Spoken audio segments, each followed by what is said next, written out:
और आप परमात्मा के विशेष भक्त हो, बेटा हो, बेटी हो, आप विशेष उनके लाडले हो, लाडली हो।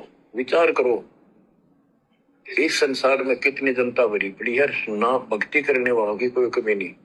क्या कह रहे परमात्मा, ध्यान से सुनो कि आप परमात्मा की विशेष आत्मा हो। विशेष आत्मा ये सारी सुविधा देगा आपको भगवान। अब विशेष आत्मा कौन होती है भाई और बहनों? आत्मा तो सभी है भगवान की। गधा भी आत्मा है, कुत्ता भी आत्मा है, जो भक्ति नहीं कर रहे वो भी भगवान की आत्मा है, जो भक्ति कर रहे हैं वो भी उन्हीं की आत्मा है। यहां पर विशेष आत्मा बोला गया है। एक सत्संग में गुरुदेव ने बताया कि विशेष आत्मा क्या होती है, उदाहरण देकर समझाया। एक पिता के 5 संतान हैं, 5 में से 2 बच्चे ऐसे हैं जो अपने पिता की आज्ञा में चलते हैं, और 3 ऐसे हैं जो अपने पिता की आज्ञा में नहीं चलते। आए दिन का लड़ाई झगड़ा फसाद, लोगों की शिकायत। तो वो बाप उन 2 बच्चों पर विशेष ध्यान देगा, उनके खाने पीने पर, रहने पर, सुख सुविधा पर, जो उस बाप की आज्ञा में चलते हैं। उन 3 बच्चों पर विशेष ध्यान नहीं देगा, हैं वो भी उसी के बच्चे जो बकवाद कर रहे हैं। तो इसी प्रकार जो भगत वर्तमान में सतगुरु की शरण में है, संगत में है, और जो सतगुरु की मर्यादा में चल रहे हैं, जिन्हें सतगुरु की इज्जत की परवाह है कि मेरे किसी भी कर्म कुकर्म से मेरे गुरुदेव के ऊपर बदनामी का दाग ना लगे, मेरे किसी भी कर्म के चलते मेरा गुरु नाराज ना हो जाए, जिन बातों से गुरु दुख पावे उन बातों को दूर बहावे। तो वर्तमान में विशेष आत्मा कौन है? साध संगति से जुड़े भाई बहन, जो अपने गुरु की आज्ञा में चलते हैं, अपने बाप की मर्यादा में चलते हैं, उन्हें अपना सर्वस्व मानकर भक्ति करते हैं, पतिव्रता पद की भक्ति करते हैं, मर्यादाओं के लिए संघर्ष कर रहे हैं, टारगेट जिनका मोक्ष हो गया, वो है विशेष आत्मा, सत्सेवक भाई बहन। दूसरी तरफ सतलोक आश्रमों से जुड़े भाई बहन भी परमात्मा की आत्मा है, लेकिन विशेष आत्मा नहीं है, क्योंकि ये लोग सारी मर्यादा तोड़ रहे हैं। राजनीति ये करने लग गए, राजनेताओं की रैलियों में ये जाने लग गए, आन उपासना में सहयोग ये करने लग गए, अयोध्या में भंडारा लगा के, परशुराम की जयंती में जाके, सिरसा अनाज मंडी में कबीर की जयंती मना के, दान धर्म का दुरुपयोग ये करने लग गए, आरक्षणों में चंदा देके, गुंडों की सीबीआई जांच में चंदा देके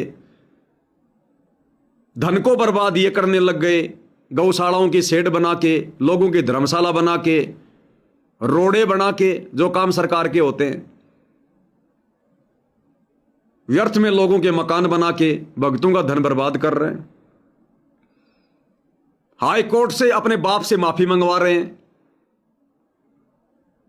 झूठे मान सम्मान के प्रोग्राम करवा रहे हैं, करोड़ों रुपया संगत का बर्बाद कर रहे हैं, मर्यादा सबकी टूटी हुई है। तो है तो आत्मा परमात्मा की, लेकिन आश्रमों से जुड़े भाई बहन विशेष आत्मा नहीं है। ये गुरु का परिवार गुरु की विशेष आत्मा नहीं है, ये कोऑर्डिनेटर विशेष आत्मा नहीं है। तो सुविधा परमात्मा दोनों को देगा, क्योंकि दोनों ही एक ही बाप के बेटे हैं, एक ही गुरु की आत्मा है, दोनों ही भगत हैं, लेकिन लक्षणों के आधार पर आत्मा को भी लाभ मिलेगा और विशेष आत्मा को भी लाभ मिलेगा। और लाभ उनको भी मिल रहा है जो गुरु की शरण में नहीं है। आज भक्तों से ज्यादा सुखी जगत वाले हैं, बड़े बड़े पैसे वाले सेठ साहूकार कंपनियों के मालिक मंत्री हैं, वो भगत थोड़ी हैं, वो भी मालिक की आत्मा, लेकिन उनको परमात्मा उनके किसी पूर्व जन्म की भक्ति के प्रतिफल में वर्तमान में दे रहा है, दे वो ही रहा है उनके संस्कार से। शरण में आने के बाद वो अपनी तरफ से देगा, जो मर्यादा में रहेगा उसको अपने तरीके से देगा, उसको अपने कोटे से देगा। जैसे साथ संगति से जुड़े भाई बहन मर्यादाओं में रहकर भक्ति कर रहे हैं, गुरु को परमात्मा मान रहे हैं, धन प्राप्ति की कोई इच्छा नहीं है, इस गंदे लोक की सुख सुविधाओं की कोई इच्छा नहीं है, हम अपने भक्ति धन को सुरक्षित रखना चाहते हैं सतलोक के लिए, तो यहां जीने के लिए भगवान सुविधा तो देगा जो चाहिए समय अनुसार। समय पर गाड़ी की आवश्यकता तो भगवान गाड़ी भी देगा, मकान की आवश्यकता तो मकान भी बनवाएगा, सुविधा सारी देगा भगवान। लेकिन सत्सेवकों को देगा अपने कोटे से, अपनी तरफ से देगा, उसकी भक्ति को बर्बाद नहीं होने देगा, उसके अकाउंट से नहीं देगा, अपने खुद के अकाउंट से देगा, अपने कोटे से देगा भगवान गुरु। जो साध संगति से जुड़ी हुई आत्मा है, जिनको केवल गुरु चाहिए, भगवान चाहिए, मोक्ष चाहिए, संसार की कोई सुविधा नहीं चाहिए, जो लोकलाज से दूर हैं, झूठे मान सम्मान से दूर हैं, जो जीवित मरने की प्रैक्टिस कर रहे हैं, उनको भगवान अपने कोटे से देगा, सतगुरु अपनी तरफ से देगा, अपनी मेहर बख्शेगा, उसका भक्ति धन बर्बाद नहीं होने देगा। और देगा इन सतलोक आश्रमों से जुड़े भाई बहनों को भी जो मर्यादा में नहीं है, लेकिन इनको देगा इनकी भक्ति के प्रतिफल में, इनके खुद के अकाउंट से निकाल के देगा। जो ये ज्योति का पैसा जमा करा रहे हैं, पाठ का पैसा जमा करा रहे हैं, 10वें अंश का पैसा जमा करा रहे हैं, खुला पाठ करवा रहे हैं, या जो भी ये सेवा कर रहे हैं, इनको उसके प्रतिफल में देगा, उन्हीं के भक्ति अकाउंट से निकाल के देगा, क्योंकि वो मर्यादा में नहीं है, वो विशेष आत्मा नहीं है। तो कितना फायदा हो गया विशेष आत्मा होने का, गुरु की आज्ञा में चलने का, गुरु को प्रसन्न करने का। अरे जैसे एक आदमी तो अपने मेहनत के पैसों से दिन रात गधे और बैल की तरह पैसे कमा रहा है, उन पैसों से मकान बना रहा है, और एक आदमी को कोई गिफ्ट कर दे मकान। एक आदमी तो वो है जो दिन रात मेहनत करके 10-15 साल में पैसे कमाए, फिर जाकर मकान बनाया। और आजकल आप देख रहे हो, कोई मंत्री है, कोई बहुत बड़े कोई पैसे वाला है, अपने दोस्त के जन्मदिन पर उसको मकान गिफ्ट कर देता है, उसको गाड़ी जो है गिफ्ट कर देता है फ्री में। तो आप और हमने तो इस प्रकार से परमात्मा से गिफ्ट लेनी है, अपने अकाउंट से अपनी भक्ति को बर्बाद नहीं होने देना, मन में इच्छा नहीं करनी हमने बकवादों की, संपत्ति की, सुख की। क्या उस अंतर्यामी को पता नहीं है क्या कि भक्ति मार्ग पर भक्ति को सफल करवाने के लिए मुझे किन किन चीजों की आवश्यकता पड़ेगी इस भगत को देने के लिए? हमने उस फॉर्मूले को अपनाना है, बाप के ऊपर अधीन होकर, समर्पित होकर। अरे गुरुदेव ने बताया कि 6 महीने का बच्चा, 1 साल का बच्चा, वो नहीं जानता दुनिया को, उसका कोई यार दोस्त रिश्तेदार नहीं होता, ना वो बकवाद करता, वो पूर्णतया अपने माता पिता के आश्रित होता है, अपने माता पिता के अधीन होता है। उसकी मां के अलावा कोई दूसरा उसको गोद में लेना चाहे तो रोने लग जाएगा। वो अपनी मां को जानता, अपने बाप को जानता है। वो छोटा बच्चा, तो माता पिता क्या करेंगे? सर्दी आने से पहले सर्दी के कपड़े लाके देंगे, गर्मी आने से पहले उसको गर्मी वाले कपड़े लाके देंगे, जुकाम लगते तुरंत डॉक्टर के पास लेके जाएंगे। क्यों? क्योंकि वो बच्चा माता पिता पे समर्पित है, इसलिए माता पिता उसकी पूरी देखभाल कर रहे हैं। और जब बच्चा माता पिता पे समर्पित नहीं होता, जवान हो जाता है, शादी वादी हो जाती है, फिर भैया चाहे सर्दी आओ, चाहे गर्मी आओ, चाहे कुछ भी आओ, अपनी जेब से पैसे निकाल के स्वेटर लानी पड़ती है, माता पिता नहीं लाके देते। तो हमने उन भक्तों की कैटेगरी में रहना है, साध संगति से जुड़कर, जो अपने गुरु पर आश्रित रहे, अपने गुरु के अलावा यार दोस्त रिश्तेदार समाज बैंक वांग किसी पे निर्भर ना रहे, किसी से उम्मीद ना करे, किसी से इच्छा ना करे। तो फिर क्या गुरु हमारी आवश्यकताओं की पूर्ति नहीं करेगा? समय आने पर जो जायज होंगी अवश्य करेगा।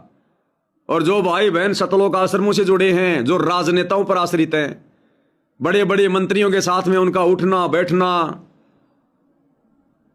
गांव के सरपंचों के साथ में, प्रधानों के साथ में यारी दोस्ती,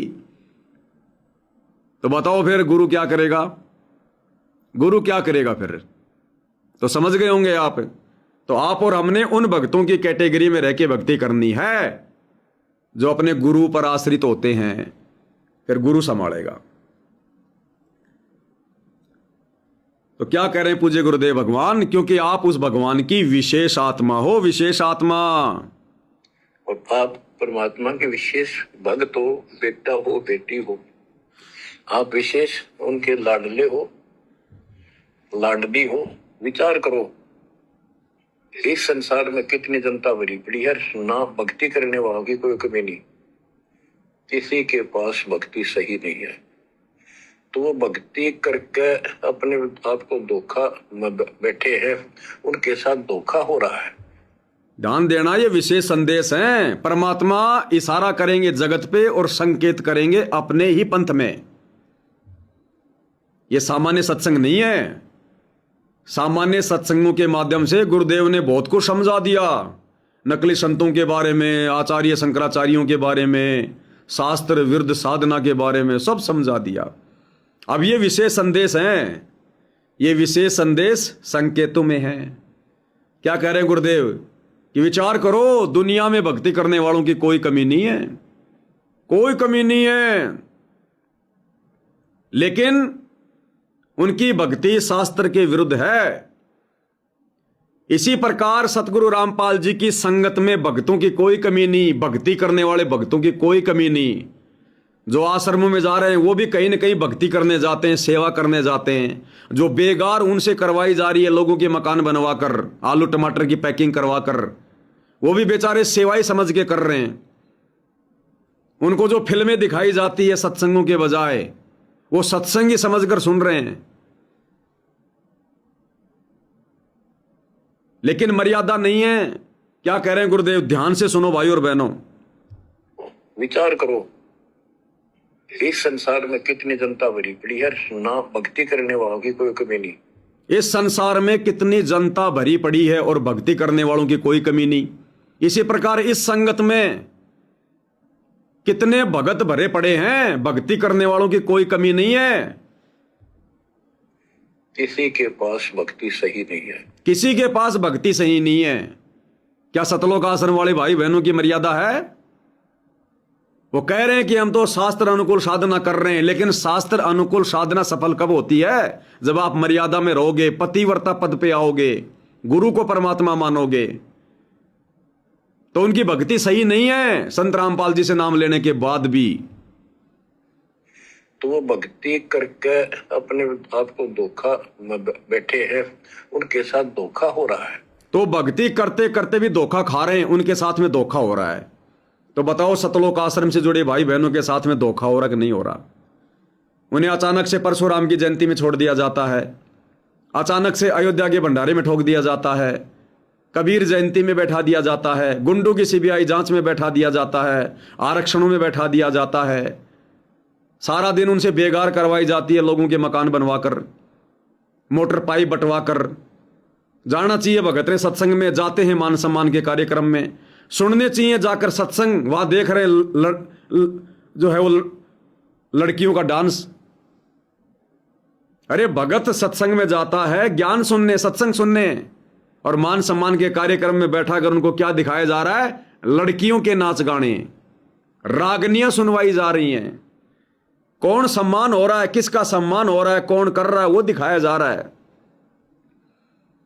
दुनिया भर के लोग फालतू में ज्ञान झाड़ रहे हैं, दुनिया भर के लोग फालतू में ज्ञान झाड़ रहे हैं। उन अज्ञानियों का ज्ञान सत्संग सुन रही, संगत सुन रही है। एक वीडियो आज ही मोबाइल रीसेट हो गया, उसमें वीडियो था। वो वीडियो शायद होगा, अगर मीरा बहन अगर झज्जर से अगर लाइव देख रही है तो वो वीडियो भेजना बहन जी, जिसमें वो आदमी खड़ा होकर 5 यज्ञ के बारे में बता रहा है कि रामपाल जी महाराज ने 5 यज्ञ बताई है। एक यज्ञ है ज्ञान की, एक यज्ञ है ध्यान, एक यज्ञ है हवन की, एक यज्ञ है प्रणाम। तो मेरे मोबाइल नंबर पे भेजो बहन जी, 8769548494। पेन वन ले लो एक बार, दोबारा नंबर बोलूंगा मैं, उस नंबर के ऊपर मुझे वीडियो भेजना। नंबर नोट कर लो, पहले मोबाइल में कर लो या जैसे भी एक बार। 8769548494। मुझे इस पर व्हाट्सएप करो अगर आपके पास वो मान सम्मान के कार्यक्रम में वो जगत वाले जो भक्तों को ज्ञान दे रहे हैं, पांचों यज्ञ के बारे में बता रहे हैं, खाली वही वीडियो मुझे भेजो एक बार। तो इन मान सम्मान के कार्यक्रमों में बेचारी संगत को बैठाकर जगत वालों से ज्ञान दिलवाया जा रहा है, जगत वालों से। और कोई माई का लाल बोलता नहीं, वो गुरु के ज्ञान की धज्जियां उड़ा रहा खड़ा होके, अनाप शनाप बोल रहा है जो मर्जी, नाम बाबा रामपाल का कि बाबा रामपाल ने ये बताइए 5 यज्ञ, ये होती है 5 यज्ञ। और बहन का वीडियो आ जाए तो आपको वीडियो सुनाऊंगा फिर 5 यज्ञ क्या होती हैं। ऐसा अनमोल ज्ञान गुरुजी ने भी नहीं दिया होगा जो ज्ञान ये जगत वाले दे रहे हैं संगत को। और ये तत्वज्ञानी संगत उस ज्ञान को भली भांति स्वीकार कर रही है। अरे उसी समय खड़ा होके बोलना चाहिए था कि भाई तू क्या बोल रहा है, ये महाराज जी को क्यों बदनाम कर रहा है, ये होती है 5 यज्ञ। संगत क्यों बोलेगी जब महाराज जी का परिवार उनके पास में बैठा रहता है स्टेज पर, वो ही नहीं बोलता। संगत काहे को बोलेगी भाई। लगता है बहन जी आज लाइव नहीं देख रही होगी, या तो भेज देती है अभी तक। थोड़ा लेट भी चलता है ना ये, मैं जो बोलता हूं लाइव में वो तकरीबन 15-20 सेकंड बाद आप लोगों को सुनाई देता है।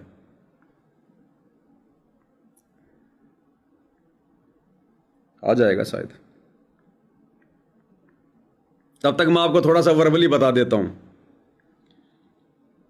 तो 11 जनवरी 2026 को झज्जर की गिरावड़ में प्रोग्राम संत रामपाल जी के मान सम्मान का, और एक जगत का आदमी वहां पर खड़ा होकर कह रहा कि भाई महाराज जी ने बोली है भाई 5 यज्ञ होती है, 5 यज्ञ। एक यज्ञ धर्म की, दूसरी यज्ञ ज्ञान, तीजी यज्ञ वन की, और चौथी यज्ञ भाई प्रमाण, ये प्रणाम। फिर वो खुलासा करने लगा, फिर उसने खुलासा किया और क्या कह रहा है, प्रणाम यज्ञ क्या होती है। वो बोला कि रामपाल महाराज कहते हैं कि प्रणाम का मतलब क्या होता है, रास्ते में किसी भी आदमी ने आते जाते समय प्रणाम कर ले, वो हो गई प्रणाम यज्ञ। वो क्या हो गई, प्रणाम यज्ञ हो गई। चाहे भगत भगत ने दंडोत कर ले या जगत का कोई आदमी आ रहा है उसने दंडोत कर ले, वो हो गई प्रणाम यज्ञ। यानी बाबा रामपाल के भक्तों ने इस प्रकार से प्रणाम यज्ञ करनी चाहिए। किसी को भी दंडोत मार दे, दिन में कितनी बार भी मार ले, हो गई उसकी प्रणाम यज्ञ। चौथी यज्ञ हवन की। तो बाबा रामपाल ने क्या बताया, हवन क्या होता है भाई। गुग्गल लेकर, गुग्गल क्या होती है, धूपबत्ती, अगरबत्ती धूपबत्ती। भाई धूपबत्ती लेकर और घर के चारों तरफ घुमा दे, धुआं धुआं कर दे, ये हो गई हवन यज्ञ। और वो संगत बैठी बैठी सुन रही है। क्या संगत को नहीं पता प्रणाम यज्ञ क्या होता है, हवन यज्ञ क्या होता है। संगत को नहीं पता इन बातों का। वो गुरु का परिवार जो वहां स्टेज पर बैठा है उसको नहीं पता उन बातों का। क्यों नहीं बोला बीच में खड़ा होके। अरे कितने भगत होंगे जो नए नए भगत वहां गए हैं, उनको नहीं पता बेचारों को, सत्संग नहीं सुनते इतना। अगर वो अपने घर पर जाते ही इस प्रकार से हवन करने लग गए, धुआं धोर करने लग गए, मर्यादा नहीं टूटेगी। आते जाते किसी को भी यदि वो प्रणाम करने लग गए कि मेरा हो गया मेरा प्रणाम यज्ञ, मर्यादा नहीं टूटेगी। उन अज्ञानियों को वहां पर क्यों खड़ा किया जाता है बोलने के लिए, जिनको अध्यात्म की एबीसीडी का नहीं पता। गुरु का परिवार बैठा बैठा देख रहा है, सुन रहा है, संगत बैठी बैठी देख रही है, गूंगी बन के बैठी है, डरती है संगत। अगर कुछ बोल दिया तो हमारा कोऑर्डिनेटर हमारा नाम काट देगा, हमें आश्रम में नहीं आने देगा, हमें गुरुद्रोही घोषित करवा देंगे, डर रही है संगत। तो भक्ति कर रहे हो या बकवाद कर रहे हो? तो भाई ऐसे भक्ति नहीं होती। इसीलिए परमात्मा कहते हैं कामी क्रोधी लालची इनसे भक्ति ना होए, भक्ति करे कोई सूरमा जात वर्ण कुल खोए। तो जो बीच में भाई और बहनों हम जिक्र कर रहे थे उन मान सम्मान के कार्यक्रमों का, जिन मान सम्मान के कार्यक्रमों में सामने संगत बैठी रहती है और स्टेज पर उन जगत वालों को खड़ा करके हाथ में माइक देकर उन भक्तों को ज्ञान समझाने के लिए कहा जाता है, और वो क्या अनाप शनाप उवाबाई बकते हैं। ये वीडियो आप जियों के सामने है, मेरा बहन ने दास को भेज दिया, 2 मिनट का वीडियो है। अब ये जगत वाला व्यक्ति वो 5 यज्ञ कौन सी हैं जो सतगुरु रामपाल जी आप और हमें बताते हैं, अब संगत को समझा रहा कि 5 यज्ञ क्या होती है। ध्यान से सुनो आप। देखो जी, किसानों के बारे में तो सारे प्रधान जिया ने जो नेता ने सबने बता दिया। महाराज गुरु जी की एक बात समझ में बैठी है, इन्होंने बताया भोग की वाणी में बताया है कि 4 यज्ञ है। अरे 5 है। पहली यज्ञ है धर्म की, दूसरी यज्ञ है ध्यान, तीसरी यज्ञ है हवन की, चौथी यज्ञ परिणाम। सब कह रहे छोड़ के जाइए, यज्ञ भी कोई आदमी कर ले शायद उसका बेड़ा सब कुछ छोड़ के जो यज्ञ भी आदमी कर ले से तो उसका बेड़ा पार हो जासे। यानी मंत्र भी छोड़ दो, चाहे आरती भी छोड़ दो, चाहे दान धर्म भी करना छोड़ दो, बस ये 4 यज्ञ जो ये भाई बताएगा, संत रामपाल जी भी इतने अच्छे प्रकार से विश्लेषण नहीं कर पाए और ना संगत आज तक समझ पाई। तभी तो संगत ने सहर्ष इस भाई की बात को स्वीकार कर लिया, किसी ने ऑब्जेक्शन भी नहीं किया। अरे इसने बहुत बढ़िया काम कर दिया, गुरुजी तो 5 यज्ञ बता रहे हैं, इसने 4 कर दी, भक्तों का समय बचा दिया और कह रहे सब की मैं छोड़ के जो ये 4 यज्ञ भी कोई कर ले से, तो समझो भाई का अगला कदम सतलोक में से। अब ध्यान से सुन लो भक्तों, कौन कौन सी यज्ञ से हैं। पहली यज्ञ है हवन की, हवन धर्म की। ऐसा जी धर्म में ये कोई भंडारा करो, रुपये लाओ, तन मन से सेवा कर दो। जो इतने ये सेवक लाग रहे हैं, सारे धर्म करने लाग रहे हैं।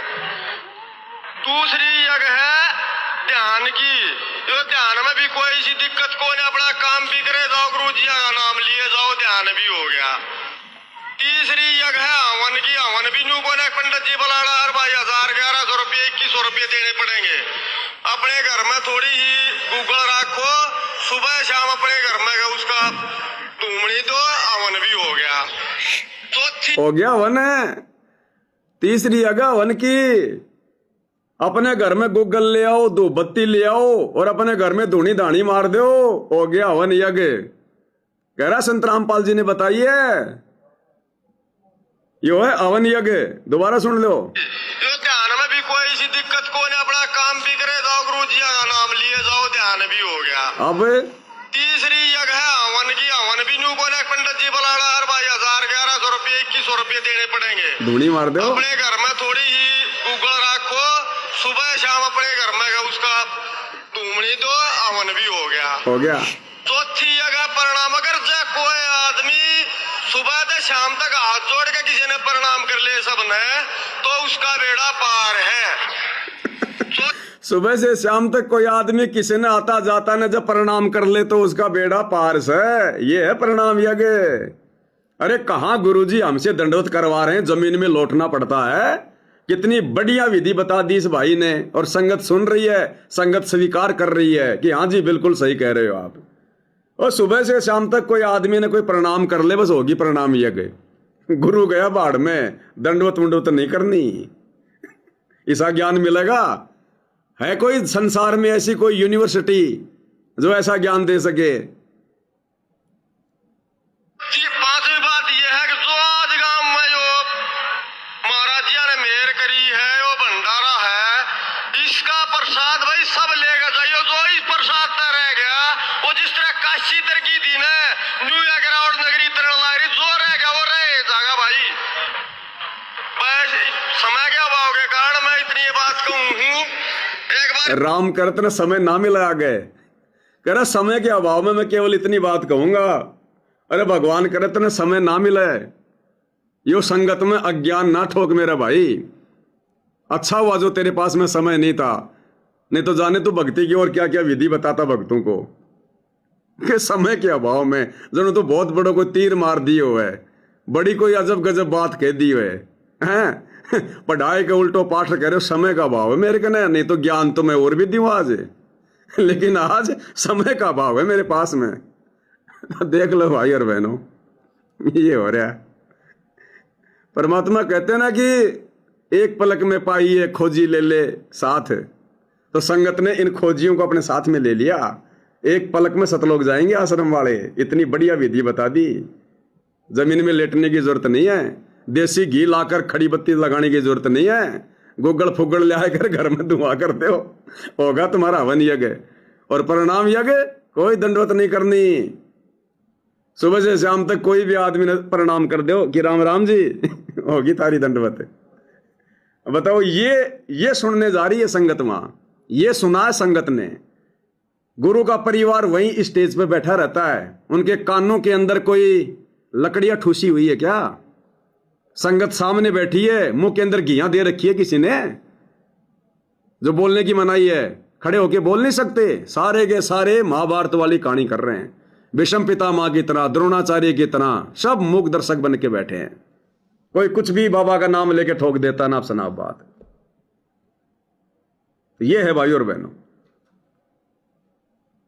मैं व्हाट्सएप पे डाल दूंगा। ये लो, जो भाई बहन साथ संगति से जुड़े हैं उन सबके ग्रुपों में डाल दी, पहुंच गई होगी। देख लेना भाई और बहनों, जिसको अच्छा लगे अपना लेना, ना अच्छा लगे तो छोड़ देना। तो भाई और बहनों, पूज्य गुरुदेव भगवान क्या कह रहे हैं, ध्यान से सुनिएगा। विशेष आत्मा, और आप परमात्मा के विशेष भक्त हो, बेटा हो, बेटी हो, आप विशेष उनके लाडले हो, लाडली हो। विचार करो, इस संसार में कितनी जनता भरी पड़ी है, ना भक्ति करने वालों की कोई कमी नहीं, किसी के पास भक्ति सही नहीं है। तो वो भक्ति करके अपने आप को धोखा में बैठे हैं, उनके साथ धोखा हो रहा है। इस आश्रम वाली संगत के साथ में धोखा हो रहा, धोखा। और आपके ऊपर कैसी गजब कृपा है कि आप सामान्य आत्मा हो, कि आप सामान्य भक्त हो, भगतमती हो। क्या कह रहे हैं गुरुदेव कि आपके ऊपर कितनी विशेष रजा है। ये विशेष संदेश है अपनी विशेष आत्माओं के लिए। गुरुदेव कह रहे हैं साध संगति से जुड़े भाई बहनों के लिए। उन आश्रम वालों की स्थिति मालिक बता रहे हैं संकेतों में, जगत पे उदाहरण देकर, और कह रहे हैं कि आपके ऊपर कितनी रजा है, कितनी मेहर है कि आप सामान्य आत्मा हो। यानी साथ संगति से जुड़कर हम भाई बहन अध्यात्म में किस पायदान पर जा चुके हैं, गुरुदेव हमें कहां किस ऊंचाई पर बैठा चुके हैं। जो बातें ब्रह्मा विष्णु महेश के समझ में नहीं आ सकती, वो परमात्मा ने हमें समझा दी हैं। एक इंसान को भगवान मानना, ये सबसे बड़ा चमत्कार है, दुनिया का 8वां अजूबा है ये। अपने जैसे इंसान को, अपने गुरु को भगवान मानना। मनवा के दिखा दो सतलोक आश्रम वालों से, दिखा दो, देखे हृदय से कि तुम्हारा गुरु ही भगवान है। नहीं मान पाएंगे। गले में वही मिलेगी दाढ़ी मूंछ वाले कबीर की फोटो, उसी को भगवान मानते हैं। जून के महीने में उसी का प्रकट दिवस मनाएंगे, कबीर की दाढ़ी मूंछ वाली फोटो का। इनके घर में दरबार में वही दाढ़ी मूंछ वाली गुरु गोविंद की फोटो मिलेगी। नहीं मान पाएंगे ये गुरु को भगवान है। फिर उन भक्तिहीन लोगों की क्या औकात, जो गुरु को परमात्मा मान लेंगे, अपने जैसे दिखाई देने वाले व्यक्ति को भगवान मान लेंगे। तो गुरुदेव सत्सेवकों से कह रहे हैं कि आप सामान्य आत्मा हो क्या? आप सामान्य आत्मा हो? क्या कह रहे हैं? बैठे हैं, उनके साथ धोखा हो रहा है। और आपके ऊपर कैसी गजब कृपा है कि आप सामान्य आत्मा हो, कि आप सामान्य भक्त हो, भगतमती हो। लेकिन इस रजा को बढ़ाकर रखोगे तो बात बनेगी। लेकिन इस रजा को बना के रखोगे तब बात बनेगी। आदेश दे रहे हैं गुरुदेव, सत्सेवकों को सावधान कर रहे हैं कि ये काल भी तुम्हें उतना ही परेशान करेगा और वो होगी तुम्हारी परीक्षा। गुरुदेव तो पल पल साथ रहेगा, लेकिन विशेष आत्माओं के पीछे काल भी विशेष तौर पर ही पड़ेगा कि मेरा भोजन मेरे मुख से जा रहा है। तो मालिक कहते हैं अब तुम सामान्य आत्मा हो क्या, तुम सामान्य भगत हो क्या, भगतमती हो क्या, लेकिन इस रजा को बना के रखोगे तब बात बनेगी। रजा को बना के रखने का मतलब है जिस विधि से हम भक्ति कर रहे हैं वर्तमान में, ज्ञान को आधार बनाकर, गुरु को भगवान मानकर, घर को शतलोक आश्रम बनाकर, हर प्रकार से संघर्ष करते हुए, विषय वासनाओं से दूर होकर, इस रजा को इसी प्रकार से बना के रखना पड़ेगा। क्या कह रहे हैं? हो, लेकिन इस रजा को बना कर रखोगे तो बात बनेगी। इस ज्ञान को नहीं सुनोगे, इसके ऊपर अमल नहीं करोगे, तुम उसे हो जाओगे तो आम संसार है।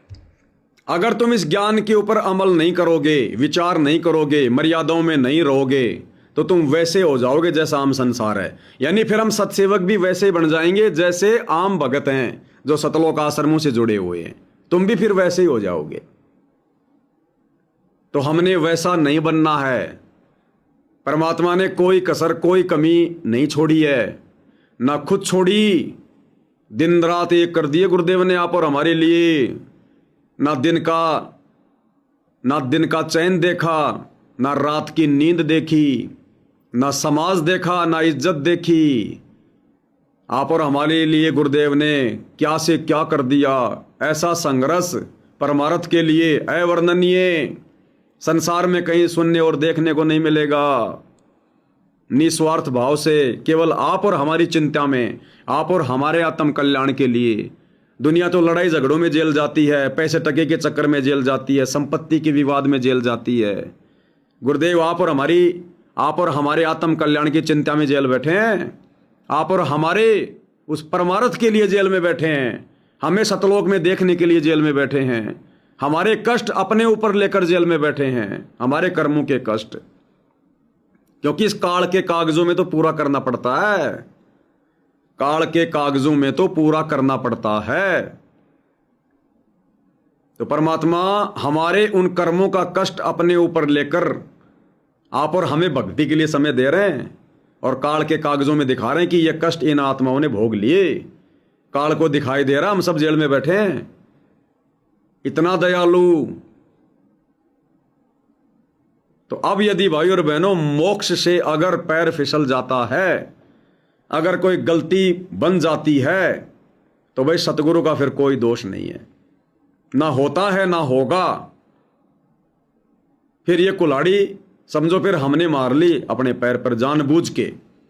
और जानबूझ के जो गलती करेगा इस भक्ति मार्ग पर परमात्मा ने बता ही रखा है, जानबूझ सांची तजय करे झूठ से ने, जाकी संगत हे प्रभु शौपन में बिना दे।